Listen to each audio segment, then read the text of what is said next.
Hello friends, আমি দীপিকা কিচেনে আপনাদের সবাইকে স্বাগত।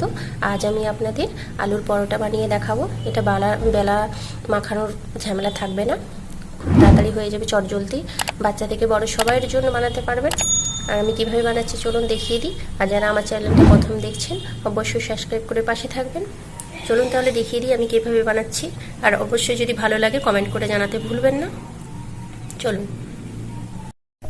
আলুর পরোটার জন্য দেখুন আমি দুটো আলু নিয়েছি। এই দুটো আলু আমি কুকারে দিয়ে সেদ্ধ করে নেব।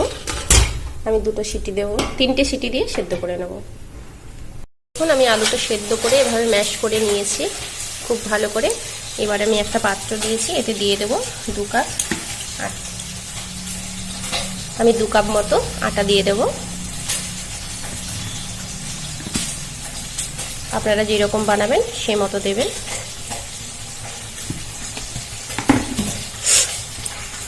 এবারে দিয়ে দেবো এই ম্যাশ করা আলুটা এর মধ্যে দিয়ে দেবো। এবারে দিয়ে দেবো কুচানো পেঁয়াজ, দিয়ে দেবো কাঁচা লঙ্কা, টমেটো কুচি,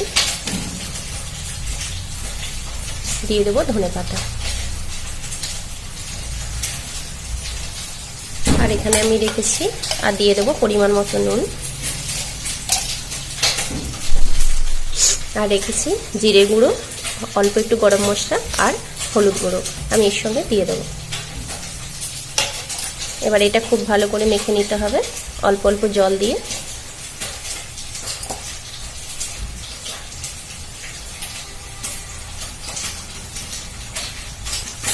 আমি সব উপকরণগুলো প্রথমে এর সঙ্গে খুব ভালো করে মাখিয়ে নেব। চটজলদি যদি বাচ্চাদের জন্য টিফিন বানাতে চান তাহলে এরকম একটা রেসিপি খুব ভালো, খুব তাড়াতাড়ি বানিয়ে বাচ্চাদেরকে দিতে পারবেন। ছোট বড় সবাই খেতে পারেন। দেখুন আমার খুব ভালো মতো মাখানো হয়ে গেছে। এবারে আমি অল্প অল্প জল দিয়ে এটা ব্যাটার বানিয়ে নেব। আমি একটু অল্প চিনি দেব, মিষ্টি মিষ্টি লাগবে। এবার আমি জল দিয়ে একটা ব্যাটার বানিয়ে নেব।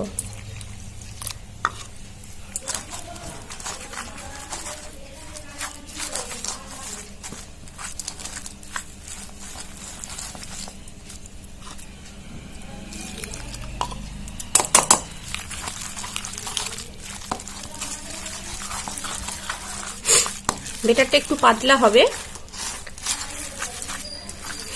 যেহেতু এটা বেলবো না। এভাবে অল্প অল্প জল দিয়ে আমি ব্যাটারটা বানিয়ে নেব।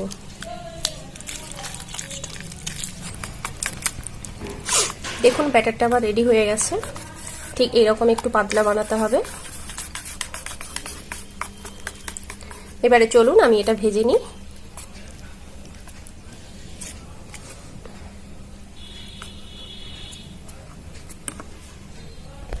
আটা গরম করে নিয়েছি। এবার আমি দিয়ে দেব তেল। আপনারা সর্ষের তেলেও বানাতে পারেন, সাদা তেলেও বানাতে পারেন। আমি তেলটা একটু ছড়িয়ে নিলাম। আমি কড়াতে বানাচ্ছি, আর আপনারা তাওয়াতেও বানাতে পারেন। তেলটা গরম হয়ে গেছে। আমি এবারে দিয়ে দেবো ব্যাটারটা। আমি পরোটাটা ছোট ছোট বানাবো, আপনারা বড় বড়ও বানাতে পারেন। এভাবে নিয়ে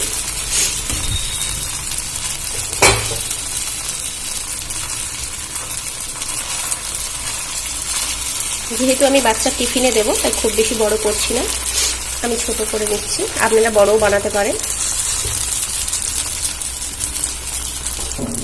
এটা আমার একটা সাইড ভাজা হয়ে গেছে, আমি এবার এটা উল্টে দেবো। হ্যাঁ, আমি এটা উল্টে দিয়েছি। এবার আমি একটা দিয়ে ভালো করে ভেজে নেব। এটা ভাজা হয়ে গেছে, আমি এবার এটা তুলে নেব।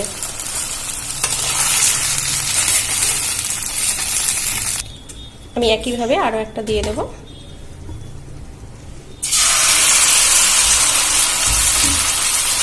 এভাবে একটু পাতলা করে দেবো।